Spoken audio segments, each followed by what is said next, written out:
হলো আজকের অনুষ্ঠানে সম্মানিত প্রধান শিক্ষক, শ্রদ্ধেয় বিচারক মণ্ডলী, শিক্ষক শিক্ষিকা বৃন্দ ও প্রিয় উপস্থিতি, আসসালামু আলাইকুম। আজকের অনুষ্ঠানে নির্ধারিত বক্তৃতার বিষয় আমার পরিচয়। আমার নাম বিদ্যাতুর রোজা। আমি কক্সবাজার শহরে বাস করি। আমি প্রথম শ্রেণীতে পড়ি।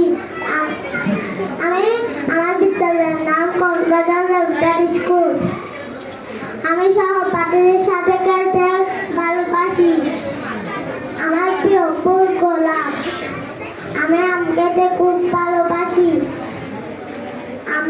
বই পড়া, সাঁতার কাটা খুব প্রিয় শখ আমার। আমি বড় হয়ে একজন ডাক্তার হতে চাই। সবার আগে একজন মানবিক মানুষ হতে চাই এবং বাংলাদেশের সেবা করতে চাই। সবার কাছে দোয়া চেয়ে আমার বক্তব্যটি শেষ করছি।